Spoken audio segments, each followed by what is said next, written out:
The day I found out about the betrayal started like any other Tuesday morning.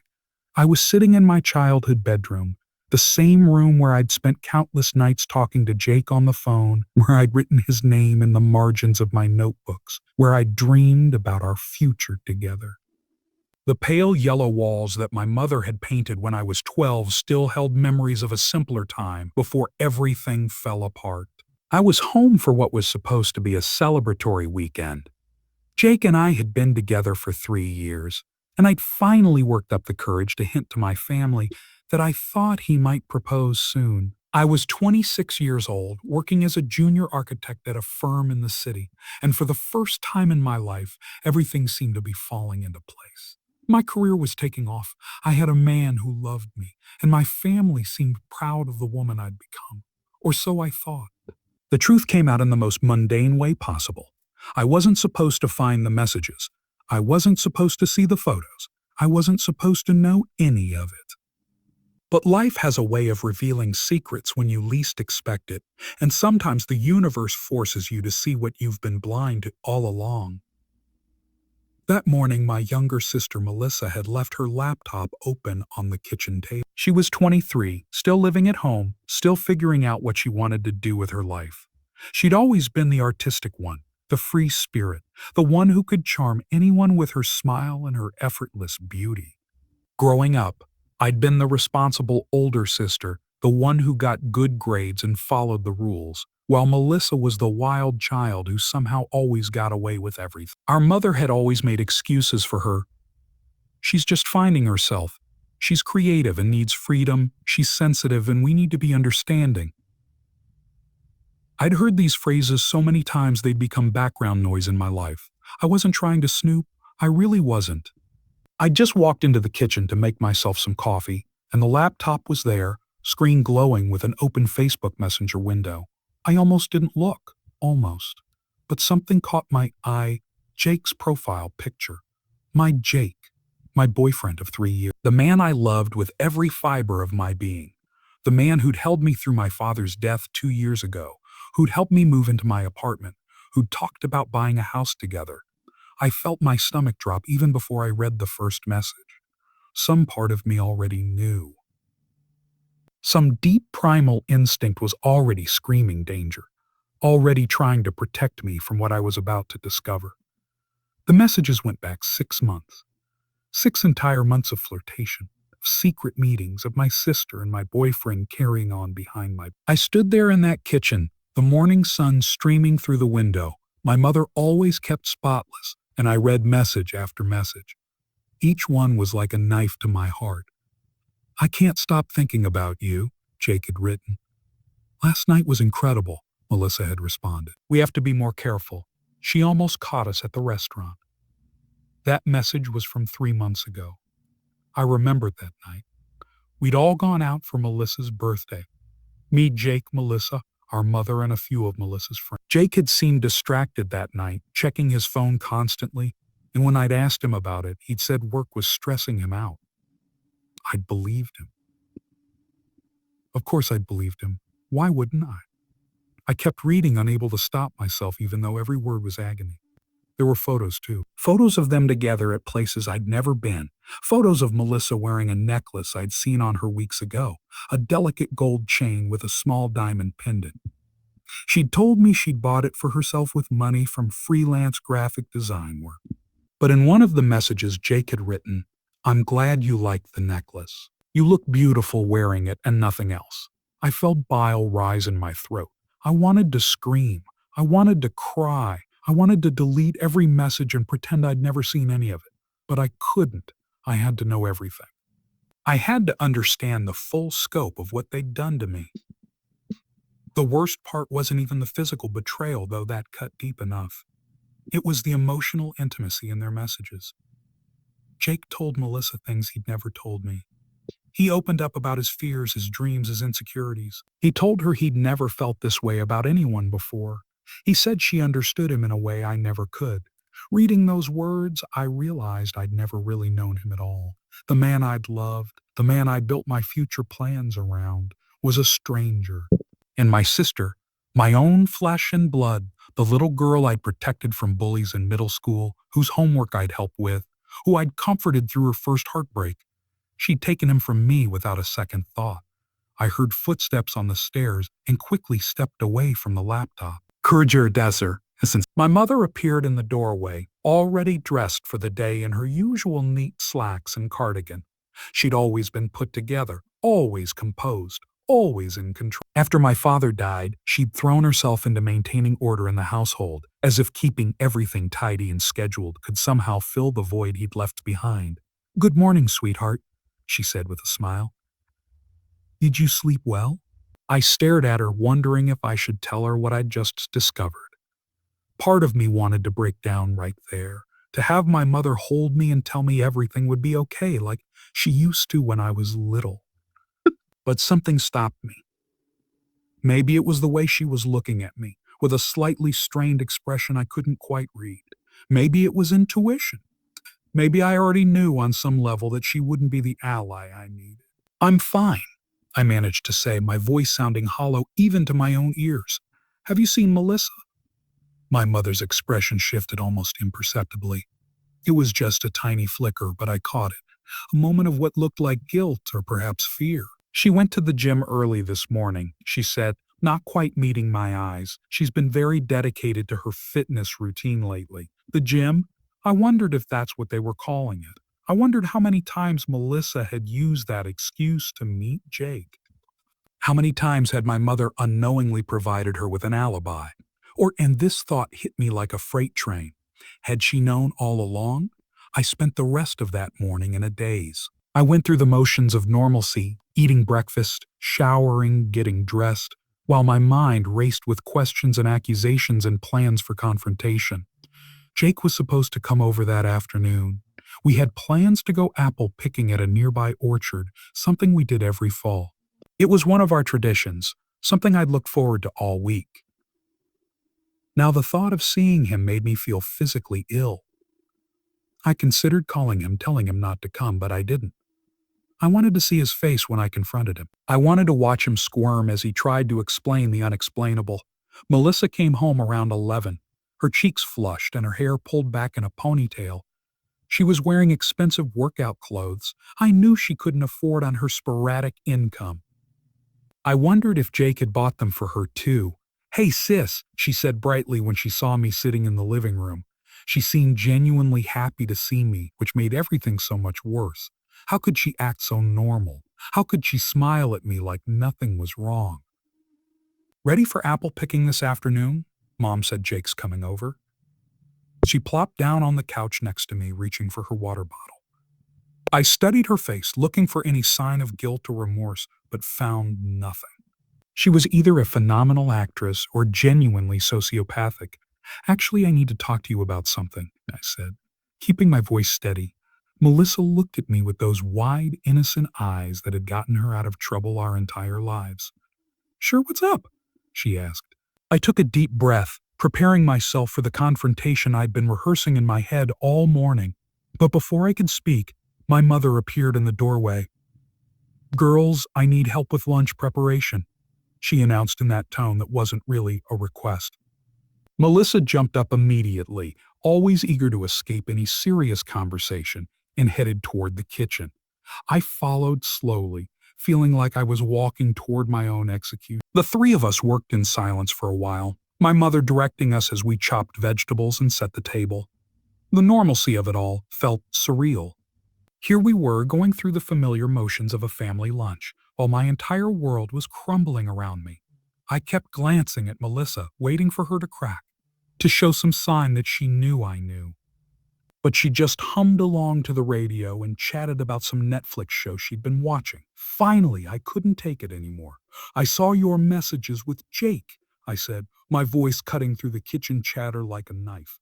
The room went silent. Melissa froze, the knife she'd been using to slice tomatoes hovering in midair. My mother's back was to me as she stood at the stove, but I saw her shoulders tense. Melissa said, but her voice was weak, already defeated. She knew exactly what I was talking about. "Your laptop was open this morning," I continued, feeling oddly calm now that the moment had finally arrived. "I saw everything. 6 months worth of messages, the photos, all of it.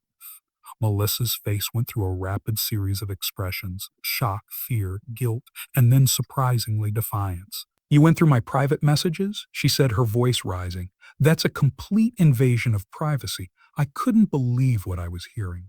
She was actually trying to make me the villain in this scenario. "Are you serious right now?" I asked, my voice shaking with fury.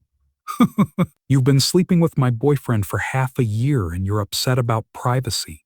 My mother finally turned around, and what I saw on her face made my blood run cold. She didn't look surprised. She didn't look shocked or horrified or even disappointed. She looked worried, yes, but it was the worry of someone whose secret has been exposed, not the worry of someone hearing devastating news for the first time. "You knew," I whispered, staring at her. "Oh my God, you knew about this." My mother's face hardened into an expression I'd seen countless times growing up. The look she got when she decided on a narrative and was going to stick to it no matter what. "Now let's all just calm down and discuss this rationally," she began, using that measured tone she always employed when managing family conflicts. "Calm down?" I repeated incredulously. "My sister has been having an affair with my boyfriend, and you want me to calm down?" I looked between them, these two women who were supposed to love me, who were supposed to have my back no matter what, and saw them drawing together, unconsciously forming a united front against me. It was a dynamic I'd seen before but never quite recognized. The two of them against the world, with me always on the outside looking in. After my father died, they'd grown even closer, bonding over their grief in a way that somehow excluded me. I'd told myself it was because I was older, because I was more independent, because I didn't need them as much. But standing there in that kitchen, I realized the truth. They'd simply chosen each other over me. "It's not what you think," Melissa said. And I actually laughed at that, a harsh, bitter sound I barely recognized as my own. "It's not what I think," I echoed. "Then please enlighten me. What should I think about the hundreds of messages between you and Jake? What should I think about the photos of you two together? What should I think about the necklace he bought you?" Melissa had the grace to look down at that, her hand unconsciously moving to touch the pendant she was wearing even now. "Jake and we didn't mean for it to happen," she started, and I held up my hand to stop her. "Don't," I said firmly. "Don't you dare try to make this sound like some romantic accident. You made choices. Both of you made choices, over and over again for 6 months to betray me." I turned to my mother, who still hadn't said anything substantial, who was just standing there watching this unfold with that infuriatingly calm expression. "And you," I said, my voice breaking slightly, "how long have you known?" My mother sighed, as if I was being terribly unreasonable. "I found out about 3 months ago," she admitted. Melissa came to me in tears, confused about her feelings. "She didn't want to hurt you, but she and Jake had developed a real connection." 3 months. She'd known for 3 entire months and hadn't said a word to me. I'd had dinners with her, phone calls, visits, and the whole time she'd been keeping this massive secret from me. "And you didn't think I deserved to know?" I asked, feeling tears finally starting to form in my eyes. "You didn't think I had a right to know that my boyfriend was cheating on me with my own sister?" My mother stepped toward me, reaching out as if to comfort me. But I stepped back. I couldn't let her touch me. If she touched me, I might break completely, and I needed to stay strong right now. "I was trying to protect everyone," she said. "I thought if I could help them work through their feelings, maybe it would just go away, and you'd never have to be hurt." "But I am hurt," I shouted, no longer able to contain my emotion. "I'm devastated." And instead of having a mother who would stand up for me, who would tell my sister that what she was doing was wrong, I have someone who helped them hide it from me. Melissa started crying then, big dramatic tears that under any other circumstances might have made me feel sorry for her. "I'm so sorry," she sobbed. "I never wanted to hurt you. I love you. But I love Jake too. I can't help how I feel." There it was, the justification I'd been waiting for. She loved him. As if that made it okay. As if love was some unstoppable force that absolved her of all responsibility for her actions. "You don't know what love is," I said coldly. "Love doesn't stab your sister in the back. Love doesn't sneak around in secret. Love doesn't destroy someone else's relationship for your own gratification." I grabbed my purse from the counter where I'd left it earlier. "Where are you going?" my mother asked, and I could hear actual panic in her voice now. She was losing control of the situation, and she couldn't stand it. "Away from here," I said. "Away from both of you." Melissa grabbed my arm as I tried to walk past her. "Please don't leave like this," she begged. "We need to talk about this. We're family." I looked down at her hand on my arm and then back up at her face. "Family doesn't do what you did," I said quietly. "Let go of me." I drove aimlessly for hours after that, tears streaming down my face as I replayed every interaction I'd had with Jake and Melissa over the past 6 months. Now that I knew the truth, I could see all the signs I'd missed. The way Jake's attention had shifted, becoming more distant with me while being oddly interested in Melissa's life. The times Melissa had coincidentally shown up places where Jake and I were supposed to be. The knowing looks I'd catch between them that they'd explained away as inside jokes. How could I have been so blind? How could I have trusted them so completely? I finally ended up at a coffee shop near my apartment in the city, 2 hours away from my mother's house. I sat in my car for a long time staring at my phone. Jake had called 3 times and sent several texts asking where I was, saying he was at my mother's house waiting for me. The thought of him there, probably being comforted by Melissa and my mother, being painted as the victim of my dramatic reaction, made me want to scream. I decided to call him to at least give him a chance to explain himself, though I couldn't imagine what he could possibly say that would make any of this better. He answered on the first ring. "Babe, where are you? Your mom said you left upset. What's going on?" His voice was warm and concerned, and I marveled at how easily he could lie. "I know about you and Melissa," I said simply. The silence that followed was deafening. Could hear him breathing, could almost picture him scrambling to figure out what to say. "Listen," he finally said, his voice taking on a pleading tone. "I can explain. It's not what you think. We should talk about this in person. Just tell me where you are and I'll come to you." "It's not what I think," I repeated flatly. "That's funny, because Melissa said the exact same thing. Did you two rehearse that line together?" Jake sighed, a sound of frustration that infuriated me. He didn't get to be frustrated. He didn't get to act like I was being unreasonable. "You're upset, and you have every right to be," he said, as if acknowledging my feelings would somehow earn him points. "But if you'd just let me explain," I cut him off. "Explain what exactly? Explain how you accidentally fell into bed with my sister? Explain how you accidentally carried on an affair for 6 months? Explain how you accidentally told her you'd never felt this way about anyone? Which part needs explaining, Jake?" Another silence, longer this time. When he spoke again, his tone had changed. The pleading was gone, replaced by something colder, more defensive. "You want the truth? Fine. Melissa and I connected in a way you and I never did. She gets me. She's not always working, not always stressed about her career. She knows how to have fun, how to live in the moment. Being with her made me realize what was missing in our relationship. I felt like he'd punched me in the stomach. Part of me had hoped he'd deny everything, or at least act remorseful. But here he was basically telling me I wasn't good enough for him. So this is my fault. I asked, my voice dangerously quiet. "I worked too hard, so you decided to cheat on me with my sister?" "That's not what I'm saying," Jake backtracked quickly. "I'm just trying to be honest about why it happened. Look, I never meant to hurt you. Neither of us did. But feelings developed, and we can't just turn them off." The audacity of him asking me to understand, to somehow accept that he'd fallen for my sister as if it were something beyond his control, was astounding. "We're done," I said. "Obviously we're done. But I want you to know that I don't forgive you, and I will never forgive you. What you did was cruel and selfish, and I hope it was worth it." I hung up before he could respond, my hand shaking so badly I almost dropped the phone.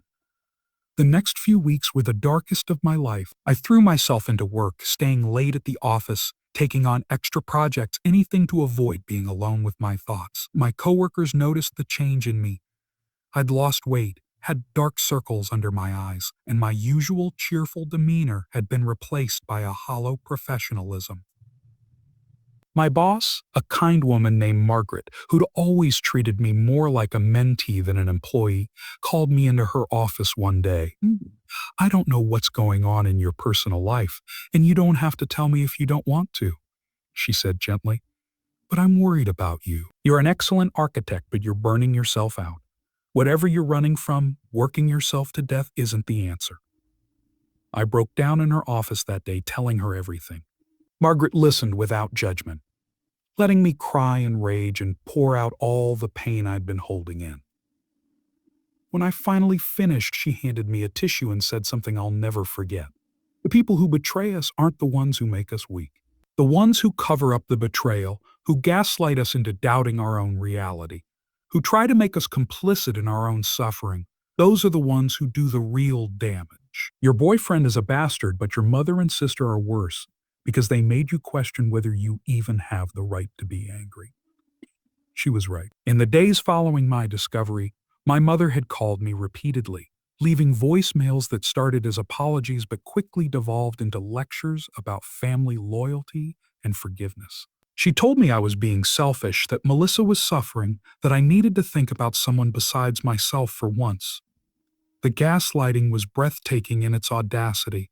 She'd actually managed to reframe the situation so that I, the victim of my sister's and boyfriend's betrayal, was somehow the villain for being upset about it. When I didn't respond to her calls, she tried a different tactic. She sent me emails detailing all the sacrifices she'd made for me over the years, all the ways she'd supported me, as if that somehow gave her the right to expect me to accept being betrayed. Melissa, for her part, oscillated between apologetic and defensive. She sent me long, rambling text messages that began with, "I'm so sorry," and ended with justifications for why she'd done what she did. She told me that she and Jake were in love now, that they were making their relationship official, and that she hoped someday I could be happy for them. The nerve of it, the sheer audacity to expect my blessing on the relationship they'd built on the ruins of mine, left me speechless. I blocked both of their numbers eventually. I couldn't stand to see their names pop up on my phone anymore, but the betrayal had deeper roots than I'd initially realized. As I started talking to extended family members, trying to maintain some family connections, even as I cut off my mother and sister, I discovered that several of them had known or suspected what was happening. My Aunt Carol admitted she'd seen Jake and Melissa together at a restaurant 2 months ago, looking very cozy, but hadn't said anything because she didn't want to cause drama. My cousin Jennifer had noticed Melissa posting photos on Instagram that seemed to be taken at the same locations.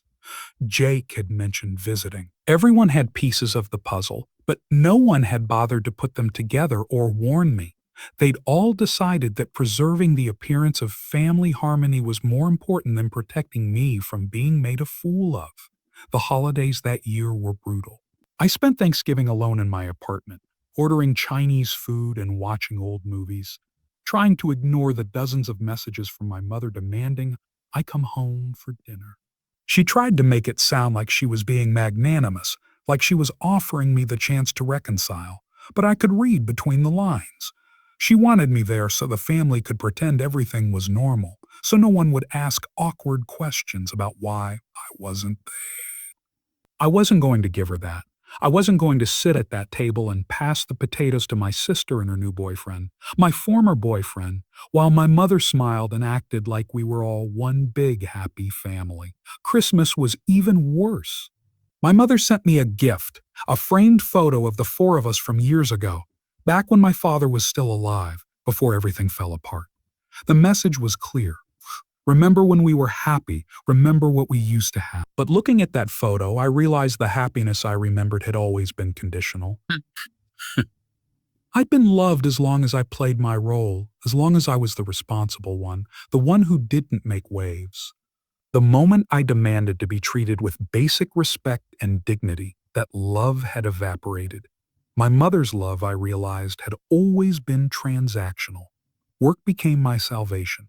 I poured all my energy into a major project, designing a community center for an underserved neighborhood. The project was personally meaningful, a chance to create something beautiful and functional that would actually help people.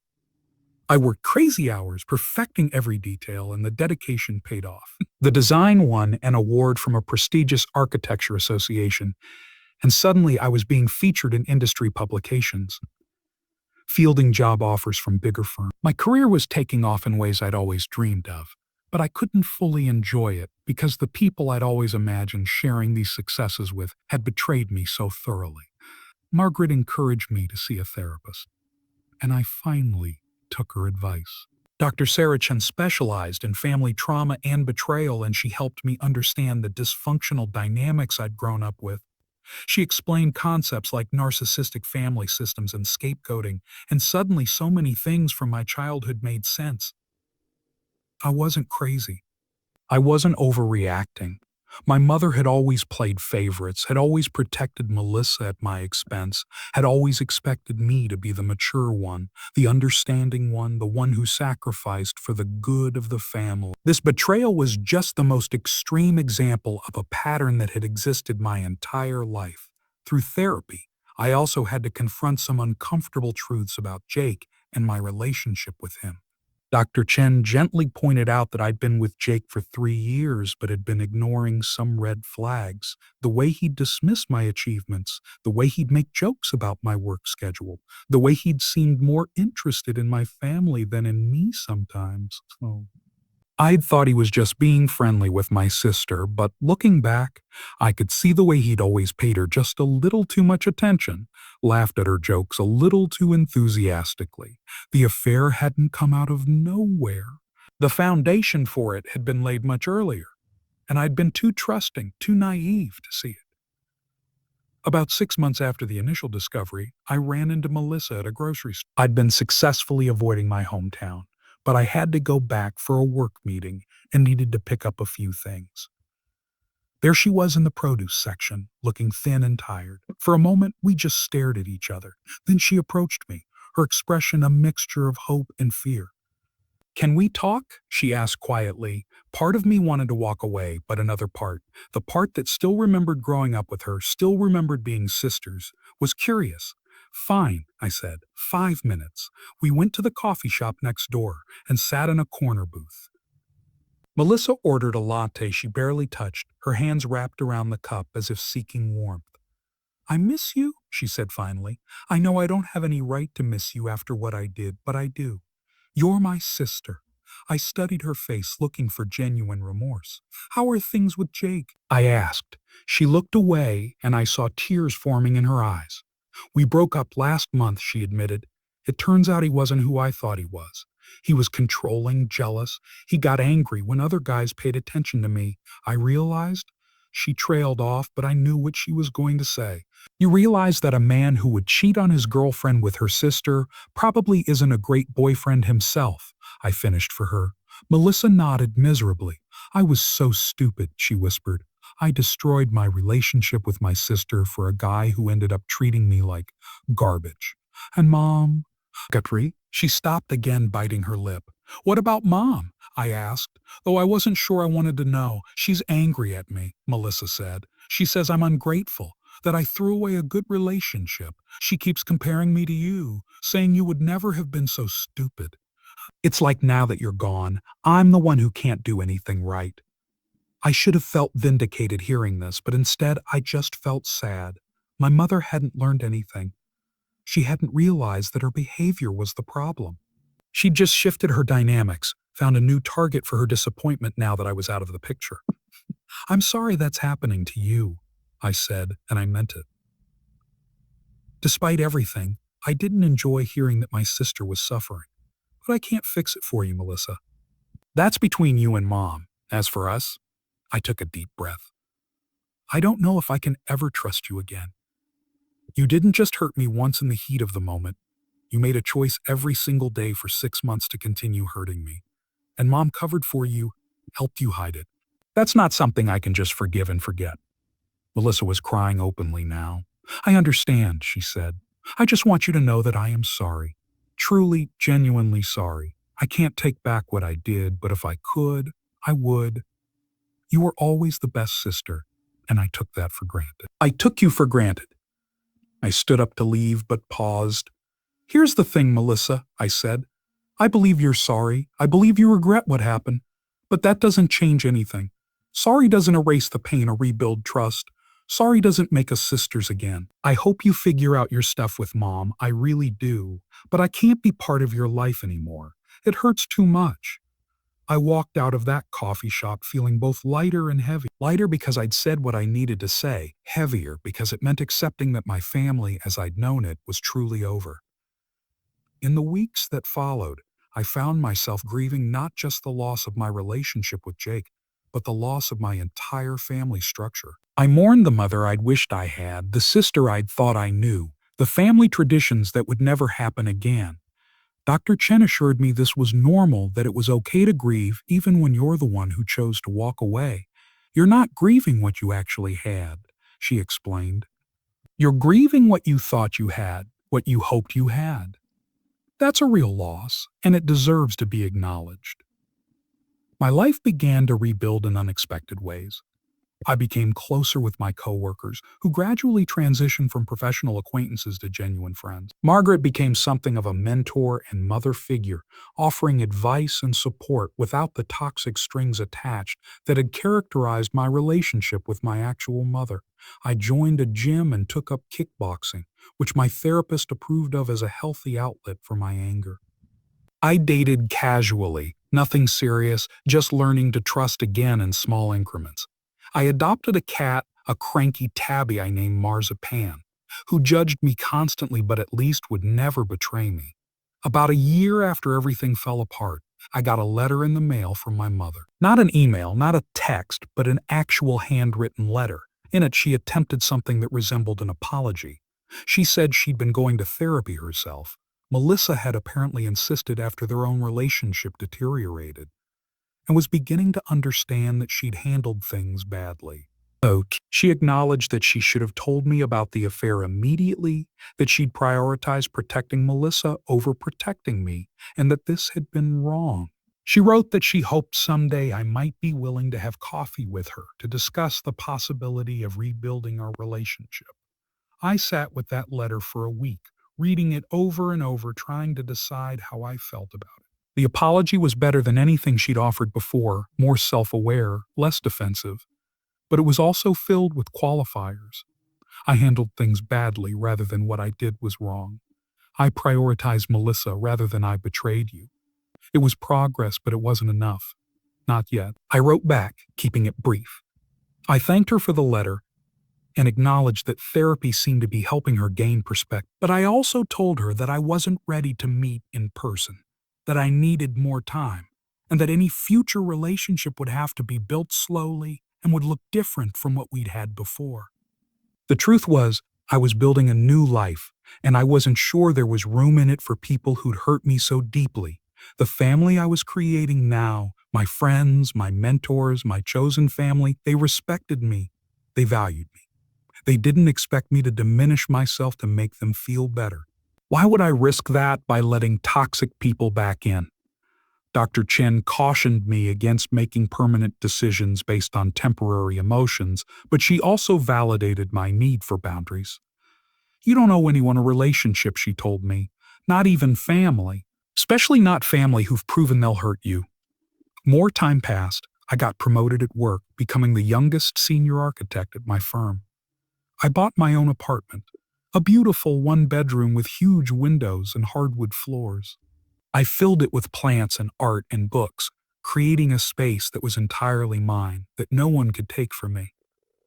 I traveled to Paris, to Tokyo, to Barcelona, taking trips I'd always wanted to take but had put off because Jake wasn't interested, or because I'd felt guilty spending money on myself. I learned that I was good company for myself, that I didn't need someone else to complete me or make my life meaningful. On what would have been my 4-year anniversary with Jake, I found myself thinking about forgiveness. Not the kind of forgiveness where you absolve someone of wrongdoing and let them back into your life. The kind where you release the hold that anger has on your heart. I realized I didn't think about Jake much anymore. When I did, I didn't feel that sharp stab of betrayal, just a dull ache and a sense of relief that I'd escaped a relationship. clearly wasn't right. Melissa and I hadn't spoken since that meeting in the coffee shop, and I'd accepted that we might never have a real relationship again. That was okay. I'd stopped waiting for her to understand what she'd done, stopped hoping for the kind of remorse that would somehow make it all better. My mother was a more complicated situation. She continued to go to therapy and continued to send occasional emails updating me on her progress. About 18 months after the initial betrayal, I agreed to meet her for coffee. It was awkward at first, both of us careful with our words, but she surprised me. She'd written out a list of things she wanted to say, afraid she'd forget or get defensive if we just talked naturally. She apologized specifically for covering up the affair, for prioritizing Melissa's comfort over my right to know the truth, for the years of emotional favoritism that had led to this moment. "I loved you both," she said, tears in her eyes, "but I didn't love you equally or fairly. I expected more from you because you were more capable, more responsible. I let Melissa get away with things because she was the baby, because she reminded me of myself at that age. I realize now that I damaged both of my daughters with this dynamic. Melissa never learned to take responsibility for her actions, and you learned that your feelings didn't matter as much as keeping the peace. I'm so sorry. It was the apology I needed, and while it didn't erase the pain, it did help me understand that my mother was capable of growth, of self-reflection, of change. We began meeting for coffee once a month after that. Our relationship would never be what it once was,